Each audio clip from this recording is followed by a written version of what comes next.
참 예수님, 오늘도 사도신경 계속 이어가겠습니다. 이번 주부터는 이제 예수님에 관한 말씀 중에 두 번째 부분이죠. 사도신경 고백을 보면 본시오 빌라도 통치 아래에서 고난을 받으시고 십자가에 못 박혀 돌아가시고 묻히셨으며 저승에 가시어 사흘날에 부활하시고 하늘에 올라 성보름표 안에서 그리로부터 산이와 죽은 이를 심판하러 오시려 믿나이다 하신 이 둘째 부분을 가지고 여러분들과 함께 묵상할 겁니다. 그 중에 우리가 첫 번째 구절에 있는 본시오 빌라도 통치 아래서 이 부분에 대해서 살펴보려고 합니다. 사실은 본시오 빌라도 통치 아래서가 예수님의 공생활의 전부예요. 그러니까 이때 사람들 세례를 받으시고 악마로부터 유혹을 받으시고 제자들을 선발하시고 그 다음에 복음을 선포하시다가 고난을 받으시고 십자가에 못 박혀 돌아가셨죠. 그리고 부활하셔서 이것이 본시오 빌라도 통치 아래서 있었던 일입니다. 그래서 본시오 빌라도 통치 아래서 이 말을 다른 말로 표현하자면 바로 예수님의 공생활 이렇게 표현할 수가 있을 것 같아요. 그러니까 이 본시오 빌라도 통치 아래서는 말은 그냥 단어로서 생각하지 말고 이건 예수님의 공생활 전체를 얘기하는 시대적인 배경을 얘기하는 부분이구나 이렇게 이해하면 좋겠죠. 예수님께서는 티베리오 황제, 그러니까 로마의 그 티베리우스 황제 시대에 빌라도가 유다와 사마리아 땅에 총독으로 있었던 시절에 공생활을 하셨습니다. 그러니까 바로 이때 예수님이 있었다. 시대적인 배경을 알면 예수님의 말씀을 나중에 성경에서 읽을 때 이해하기가 쉽겠죠. 그렇죠? 그 당시 총독의 역할은 식민 지역에 대해서 세금 증시와 치안을 담당했습니다. 세금을 받아들이고 그 다음에 그 지역에 로마의 반기를 드는 사람들에 대한 치안을 담당하는 것이 총독의 의무였습니다. 이 시절에 예수님은 고난을 받고 십자가에 못 박혀 돌아가셨습니다. 그 이유는 자신을 하느님이라고 하는 신성 모독의 범죄와 국가를 전복하렸다고 했던 그런 혐의입니다. 그리고 그런 제목을 씌운 이유는 두 가지가 있는 것 같아요. 하나는 뭐냐면 그분께 하느님 나라의 깊은 수익을 전하면서 백성들이 그분을 믿었기 때문에 첫째는 그러니까 이게 그 다음에 두 번째는 대사제들과 율법학자가 바리사이들이 그분을 믿는 모습을 보고 무엇을 느꼈을까? 위기의식을 느꼈어. 내가 가지고 있는 기독권의 기노전의 권위나 이익이나 이런 부분에서 혹시 예수님이 뺏어가지 않을까 하는 그런 두려움들이 있었어요. 이것 때문에 예수님을 신성모독과 국가를 전복한다는 혐의를 가지고 고발했던 것입니다.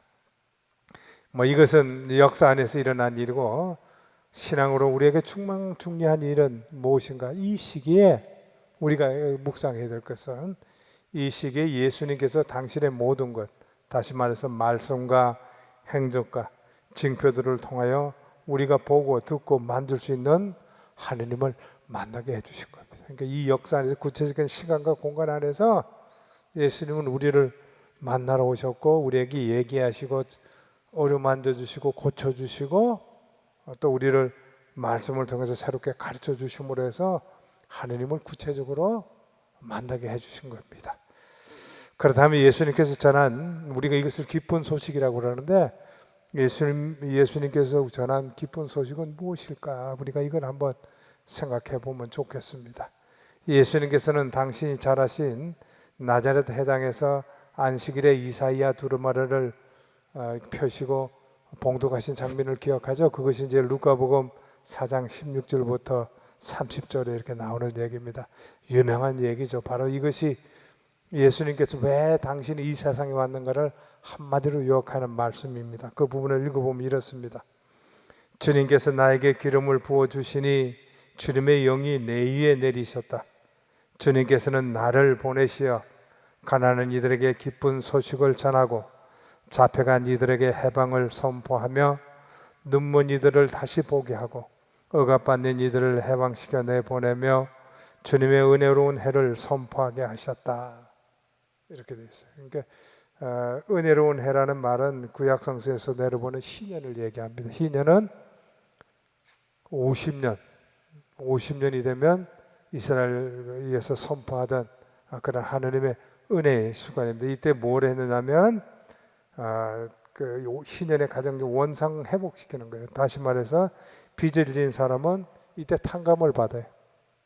그리고 죄를 지은 사람은 용서를 받고 상처를 입은 사람은 치유를 받는 게 그동안 빚을 져가지고 허덕허덕한 사람이 몇 대만 되면 다 탕감을 해서 그래서 다시 원래 위치로 이렇게 돌아갈 수 있도록 그리고 죄인이라고 그러고 저렇게 따로 쳐놨던 사람들 이때 용서해서 다시 공동체 안에 돌아올 수. 이것은 아마 그 모세가 본 모세오경에 보면 이 부분이 잘 나와 있습니다. 이것을 구체적으로 실현하는 것이 신년이었어요. 그런데 예수님께서는 이것을 공생활을 시작하시면서 당신의 권한이라고 선포하십니다. 성경 보면 이런 말이 나오죠. 오늘 이 성경 말씀이 너희가 듣는 가운데 이루어졌다. 그렇죠? 근데 이 말씀을 하니까 유대인들이 팍탁 일어났죠.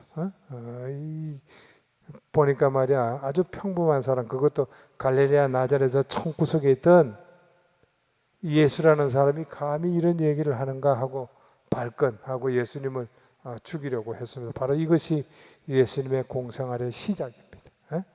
그렇다면 예수님께서 선포하신 이 기쁜 소송의 내용이 무엇인가, 이것도 한번 우리가 살펴봅시다. 조금 전에 읽어줬지만 루카복음에 나오는 이 말씀의 첫째 부분이 이거죠. 가난한 이에게 기쁜 소식을 전한다, 이렇게 되어 있어요. 그렇죠? 이것이 예수님이 세상에 오신 이유다. 예수님의 오셔서 사명 이유다. 이것이 이제 그 다음 내용들은 뭐냐? 이것을 구체적으로 설명하는 내용들입니다. 나는 가난한 사람들, 이 가난하다는 것은 단지 경제적으로 어려운 사람들만 해당되는 말이 아니에요. 그래서 마태복음은 그것을 확실하게 표현하기 위해서 마음이 가난한 사람들 이렇게 표현했습니다. 그렇죠? 그러니까 주님에 대한 갈증을 느끼는 모든 이들 다 해당되는 거예요. 경제적으로 어려운 사람들도 해당되고 또 마음이 가난한, 그러니까 영적인 갈증을 느끼는 이들, 이 모든 사람들을 다 포함하는 그 사람들에게 기쁜 소식을 전하는 것, 이것이 예수님의 사명이다, 이렇게 얘기하면서 그 사명을 실현하는 구체적인 내용들이 이어서 나옵니다. 그래서 그것을 하나 살펴보면 잡혀간 이들에게 해방을 선포하며 눈먼 이들을 다시 보게 하고 억압받는 이들을 해방시키는 것이 기쁜 소식이다, 이렇게 얘기하면서 그것을 하나씩 살펴보면 이렇습니다. 잡혀간 이들이라는 말은 뭐냐? 단지 감옥에 있는 사람들만 해당되는 말이 아니고 타의로 끌려간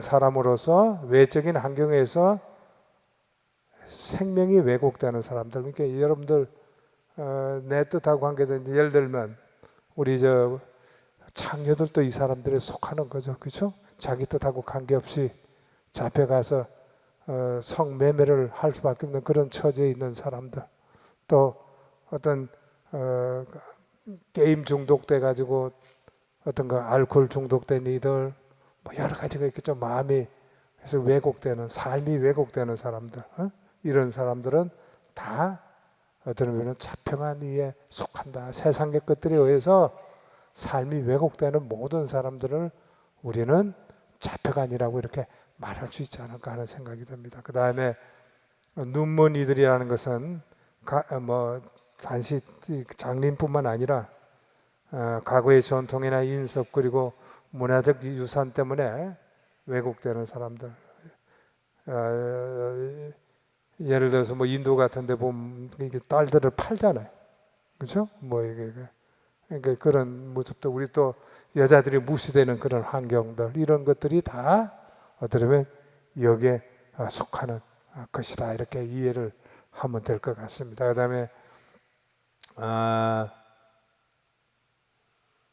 그다음에 억압받는 이들은 내적인 억압이나 원망하는 마음, 미워하는 마음을 자신의 마음에 넣어두어 자신의 생명을 왜곡시키는 사람들. 나한테 어떤 사람이 잘못했는데 그것을 마음에 넣고도 두고 씹는 사람들. 이것을 우리는 바로 억압받는 사람이다 이렇게 표현할 수도 있어요. 그러니까 그 내적 병을 얻는 사람들이죠, 그렇죠? 그러니까 이런 사람들도 다 주님께서는 가난한 사람들에 속하고 이런 사람들을 해방시키기 위해서 오셨다. 이것이 예수님께서 전하신 기쁜 소식의 내용입니다. 예수님은 이것으로부터 해방되어 회복시키기 위해서 오셨습니다. 그렇죠? 우리를 다시 본래의 모습으로 이것을 우리는 기쁜 소식이라고 복음이다 이렇게 얘기해요. 이 기쁜 소식은 인간 본성의 회복입니다. 그러니까 원래 인간의 모습, 하나님의 모습을 닮은 인간, 그것으로 회복시키는 것. 그러니까 행복한 인간으로 살아가는 것. 이것이 바로 기쁜 소식의 첫 번째 내용입니다. 또 뿐만 아니라 아담과 하와가 누렸던 낙원을 우리의 삶의 공동체를 아름다운 공동체, 선한 공동체, 그리고 서로 사랑할 수 있는 공동체로 만들어주는 것. 이것이 바로 그것으로 회복시켜주는 것. 이것이 예수님의 기쁜 소식 안에 포함되어 있습니다. 그런데 이 낙원은 예부에 있지 않고 다른 조건에 의해서 이루어지는 것이 아니라 바로 내 안에 있다. 아주 중요한 말씀입니다. 예수님이 선포한 것. 내가 다른 사람들의 불행하다 말하는 건 틀린 거라는 거예요. 예수님의 말은. 왜냐하면 내 안에서 그것을 변화시킬 수 있는 힘이 있는데 성령께서 계셔서. 근데 그것을 우리가 믿지 않고 그런 노력을 하지 않는다면 우리는 결코 행복한 사람이 될 예부적인 조건이 아니라 바로 그것은 내 안에 있다는 거예요. 내 안에. 그것이 예수님께서 우리에게 전해주신 기쁜 소식의 첫째 일입니다. 그러므로 기쁜 소식은 자기의 본 모습, 본성, 본래 품위를 회복하는 것입니다. 이렇게 기쁜 소식은 예수님을 통하여 하늘로부터 온 지혜입니다. 그리고 이것을 깨달으면 우리 모두는 행복해질 수 있습니다. 그리고 바로 이것을 하는 순간 우리는 절망할 필요도 없고 왜곡된 삶을 필요도 없다. 이것이 예수님께서 선포하신 기쁜 소식의 메시지라고 생각합니다. 이것을 전해주시고자 예수님은 우리에게 오셨고 공생활을 통해서 이것을 끊임없이 보여주십니다. 오늘 여기까지 하겠습니다.